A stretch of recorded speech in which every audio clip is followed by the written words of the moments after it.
it's not just me. I feel like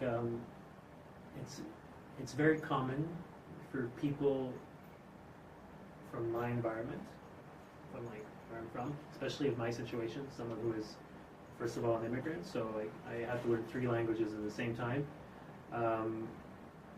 Like you just tune in to it's a logic. You don't start from scratch. From a very young age, I just kind of tuned into logics.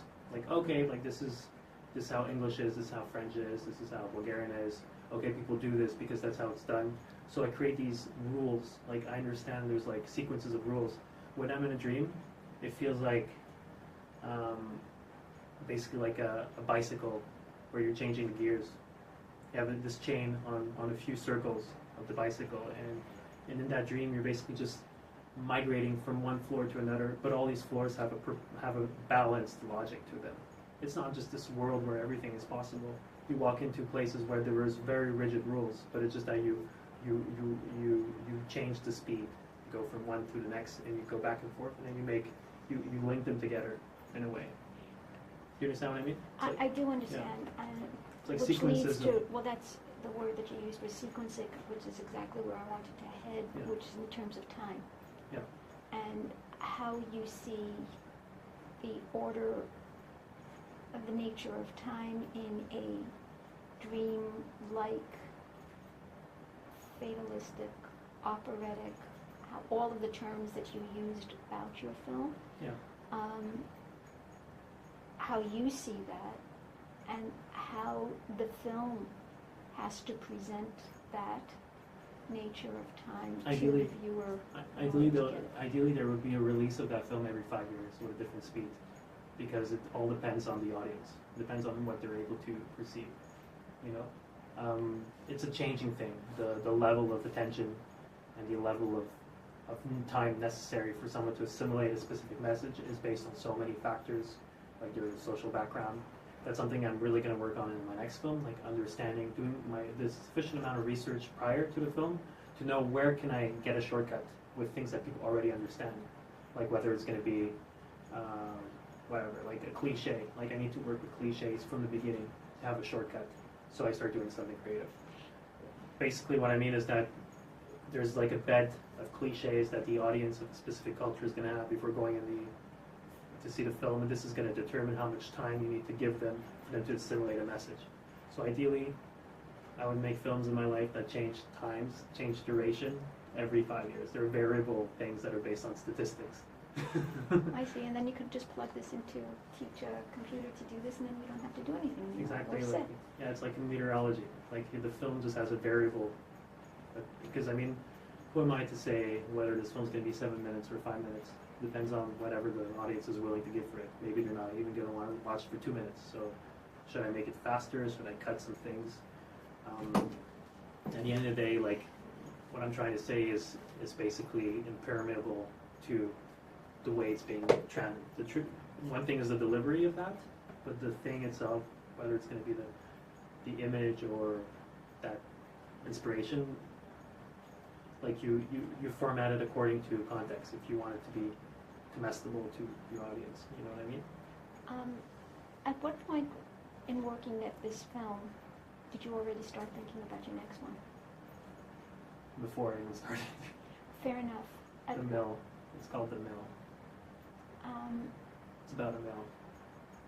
Hence. And bread. Hence the title. Yes. The Mill. The Mill.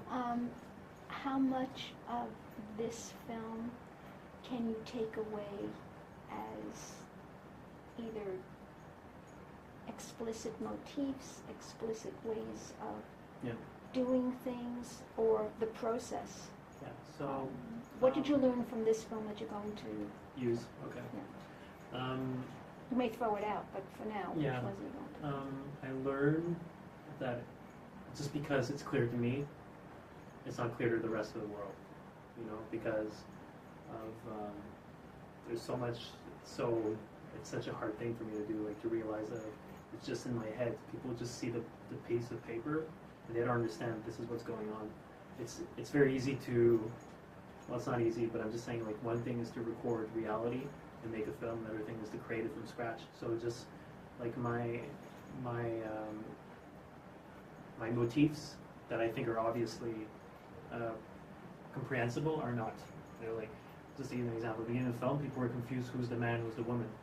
I never in my wildest imagination would I have thought that it would be confusing to realize who is who in the film. But no, like, just because you have a mustache, people think the person shaved their mustache for part of the film. Like, you know, like all these crazy things that they leaks out of the system. Like, you wouldn't expect it to go in the direction that it did. Another example is when he gets up on the chair to kiss the fan. A lot of people think he was about to hang himself. You know what I'm saying? So, in a way, what did I learn? It's not something specific. I just learned that it's really hard. It's really tough to make something that you can feel like it's clear. You know. Were there any points in which somebody said something and you decided to stick to your guns and say, no, this is the way it's going to be? Yeah. But I don't. I usually just I feel it. It's like an instinct. I don't even know what I'm doing. It's like it feels like an obvious good decision. I go like, okay, that's a good idea, especially when I'm working in a team, so I'm not alone on the project. I'm definitely open to, if anything, like I welcome it, and I'm not just saying that to be polite. I do actually understand that like I have a way of seeing things that is corrupted from my context. If I can have 10 people work for the film by saying how they felt or tell me exactly what they think happened in that film. It's like the human genome of that experience. You know, like it makes this into a more stable base so that I can play with it after, because I still mess with it. You know, this is where my voice is by messing with the convention of the logic of the film, because it's in my interest for it to be very clear that a veteran came back as a pilot and the wife missed him and was trying to make it work. That's extremely important for me to be clear. So just because, like, you know what I mean? Like, it has to be very clear so that I can start messing with it by swapping faces and resolving the issue in a specific way. So the first part needs to be as clear as it can be. I mean, I think that I don't always have the best cliche. I don't have the best idea of what the convention is for that thing.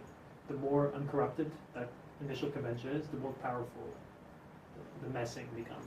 If that makes any sense.